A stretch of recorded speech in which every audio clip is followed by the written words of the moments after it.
Okay, so this is my third attempt at this, and I'm trying again because the first time there was a typhoon passing through, and the second time when I was up in Ilocos Norte, there it was really windy, and I was recording on my phone, and that didn't work out.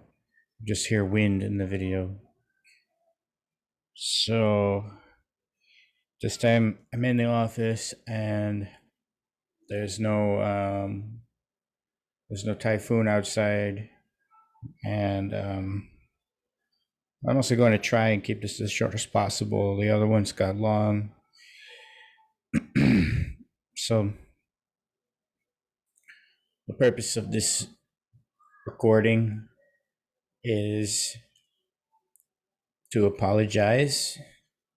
That's the number one. I need to apologize for everything that I've done wrong.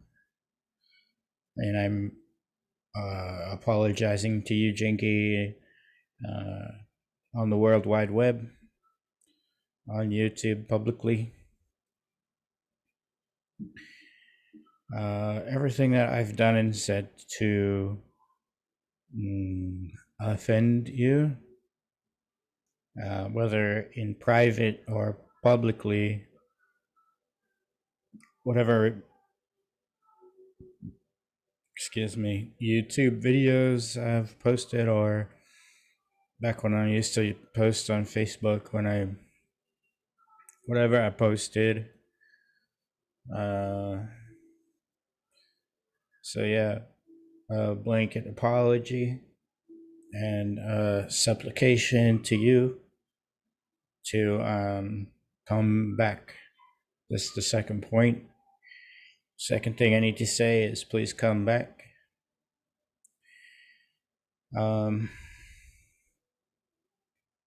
So at the mediator, I was told by someone to prepare a list of conditions, probably my attorney.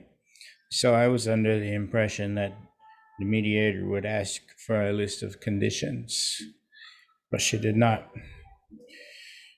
Well, I did come up with one, and I printed it, and I had it and I was prepared to give it to the mediator, but here they are. No more money from me to your siblings, your father, your nieces, your nephews, etc. Meaning cash and gifts. So that's the first thing that came to my mind. And second, and probably the most important of all the conditions, is that you live here in Ilocos Sur, in the city of Bantay, just next to Bigan. That's where I'm living, and if you want to come back to me, you have to live here.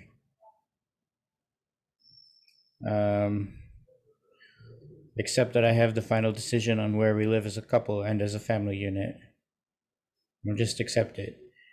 We talked about this in 2016, many years ago. How many years ago is that?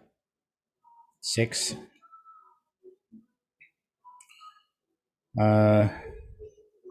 Do not abandon me again. If you come back, don't leave. If you walk out on me again, you forfeit your right to custody of the children. Of course, if I do something wrong, if I break the law in some way, then report me. Report me to the police. I assume that's how it works, because that's how it works everywhere in the world that I'm aware of, except maybe not here, because you often talk about filing a case. So I guess if someone breaks the law, you have to file a case against them. You can't just tell the police about it and then the police will investigate and do something, arrest the person.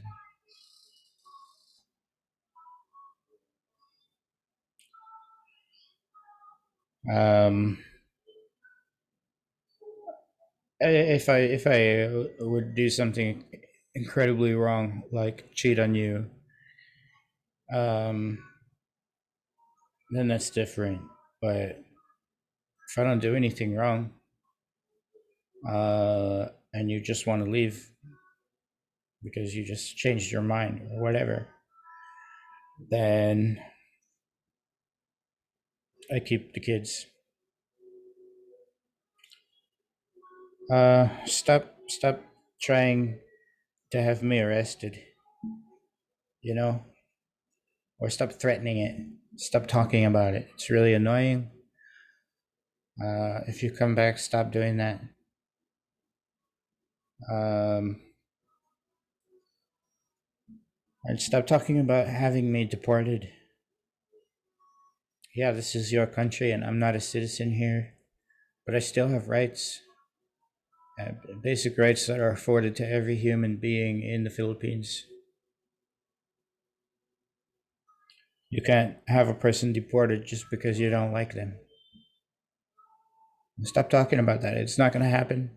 Just stop.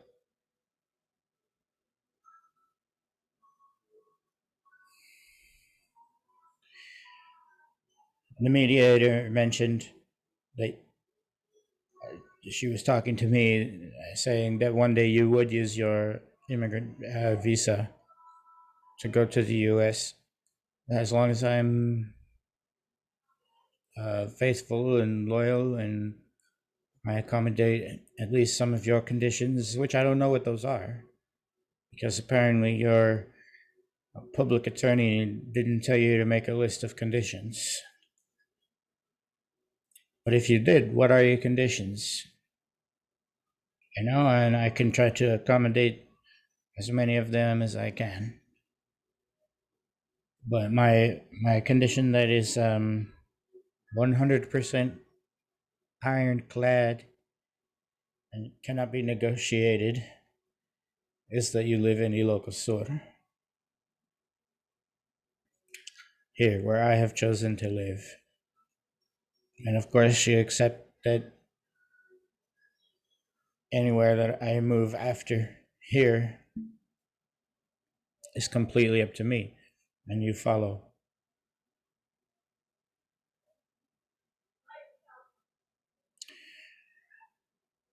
But I wrote in my list of conditions that you accept and use your immigrant visa to the United States when it is available, and when I decide it is time to immigrate as a family. So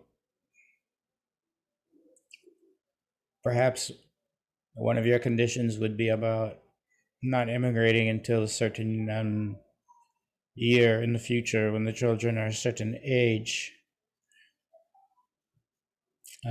But I don't know. You haven't told me any of your conditions. Maybe you don't have conditions because maybe this is all an exercise in futility. This meeting with the mediator is for nothing because you're never going to agree to live with me.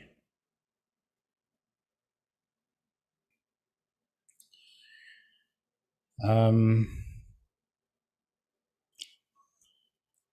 Next, I wrote active sex life. Uh, I've heard more than a few times from different Filipinos calling sex between married people, uh, calling it an obligation for the woman, calling it a marital obligation. Um, that's not a term that I would use, um, but it seems to be in wide use here. So, perform the marital obligation, meaning have sex with me. I wrote a minimum of once per week, but I will repeat what I said in the previous two videos that if you don't want to have sex with me, say that and we won't have sex. And if you It's kind of in the same ballpark. If you don't love me anymore, I'm okay with that. Um, Meaning, if you don't love me anymore and you don't want to have sex with me ever again, so be it. As long as you come back, um, and you bring Daisaku, obviously. So, for the mental health of the children, um, to grow up with each other, to have each other as a brother. So there's never any doubt in their mind, is this other boy is my brother, and it's better for the mental health of the children if they are growing up with both of their parents and not with with only one parent and maybe one step parent, or one parent and whoever else is around, um, because it is a pity that for the past 18 months, year and a half, um, Daisaku has been growing up with only seeing his father occasionally, and Alexander is growing up only seeing his mother occasionally. So I will add here that if one of your reasons for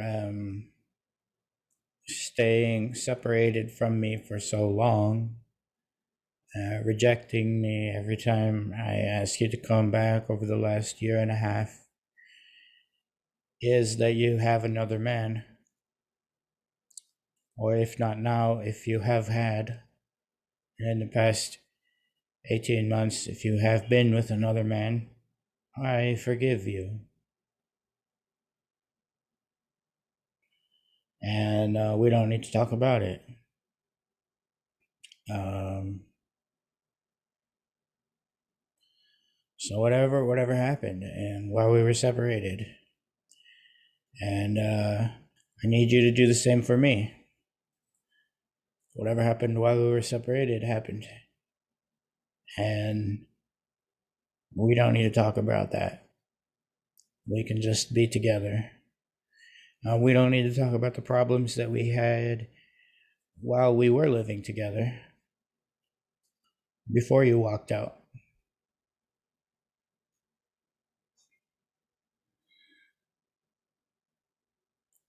We don't need to talk about Ray, the man who you wrote your love letter to, the man who you're chatting with after Daisaku was born, who was telling you that you're more beautiful now that you've had a child, and asking you to go into the CR to show yourself to him.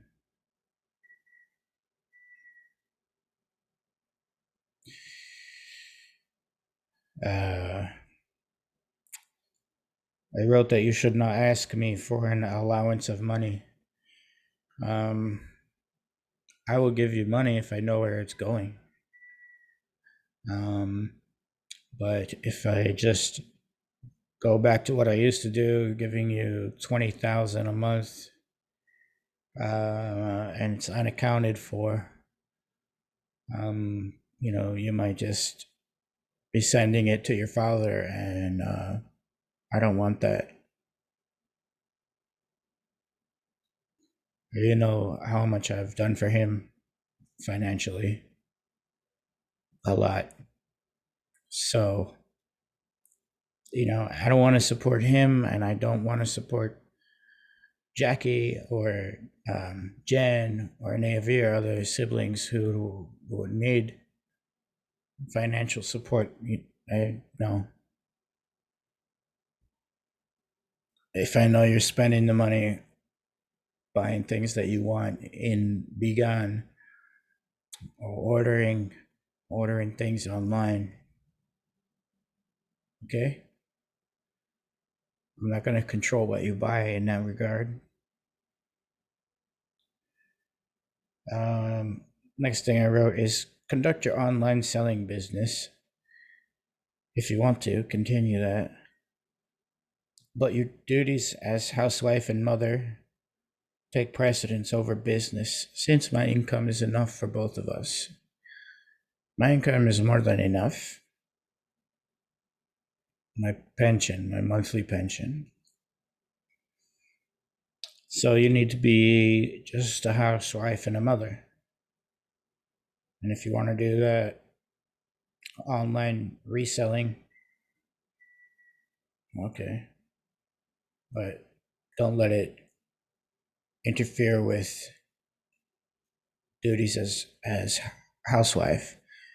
Because I hope that you do come back, and I hope there is love. I hope you can still love me. I hope you decide to love me. Because nothing is preventing us from loving each other again. We just have to decide that we want it and decide to do it. I know that I want it, but I'm not gonna, show it when it's clear. As of now, it's clear that you don't want to love me. You don't want to try.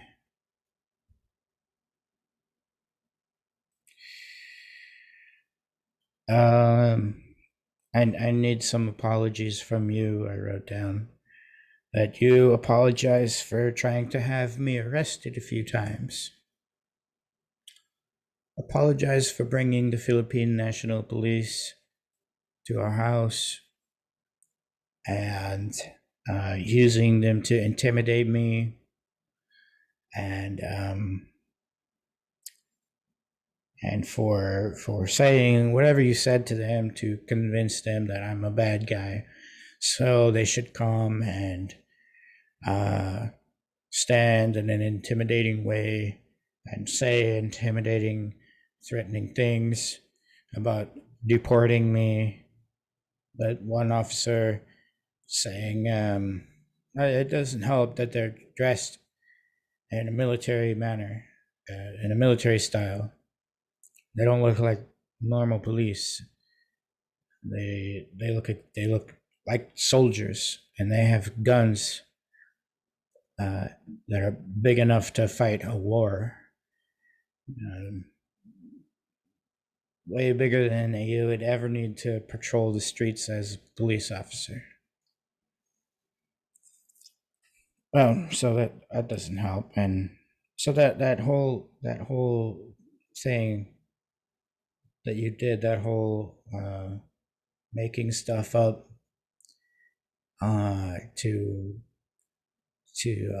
drag me unwillingly in the police car um, to the station, where nothing happened, of course, as you know, because I had done no crime.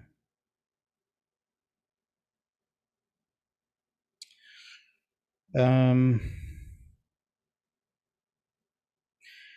the threat about deportation?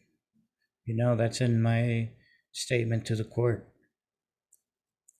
Having me sign this document under threat of deportation, a document that I had no part in creating, a document you and some people at the barangay wrote, and I signed so that I could get the bloody hell out of that place. And nobody translated that for me. Nobody told me what it was. You just put it in front of me. And I signed it because there was this threat of deportation. At that time, I didn't know that barangay authorities are not real authorities, that they have no power. And to me, it was the same. They call themselves police at the barangay, and they have the big, scary PNP.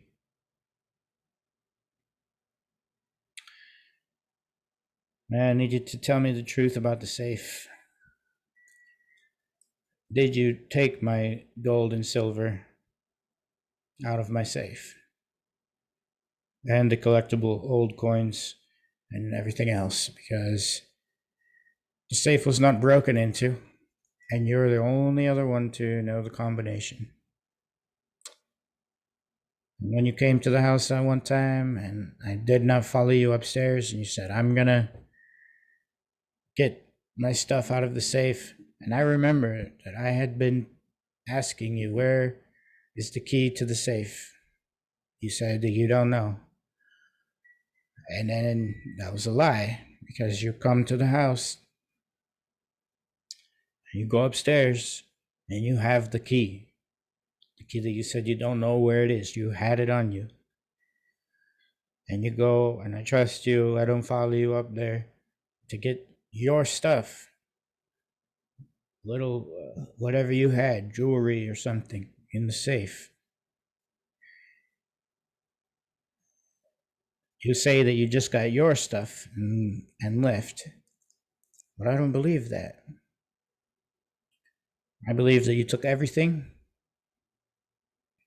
and you justified it in your mind, saying you need this to support Daisaku, or you were saying to yourself, it's not really stealing because I'm married to Elyas, but it is stealing because that's my property and I did not give you permission to take that, and most likely you sold it at pawn shops. Pawn shops or whoever would buy it from you. I remember you asking me about my coins and if they have, value as a collector's item. Well, of course they do. I bought them, so they have monetary value. I didn't get them for free. They have value to people who like holding stuff in their hand from history. A coin that was minted 1,000 years ago or more. So of course you can find buyers for that kind of thing. So the fact that I opened the safe by force because I couldn't find the key ever after you went and got your stuff. When I smashed it open one day and it was empty. So that there's only one person who knew the combo and could get into that safe. And that's you. So just tell me the truth. Tell me that you did it. And I will forgive you. I will forgive you if you just come back. And that's it.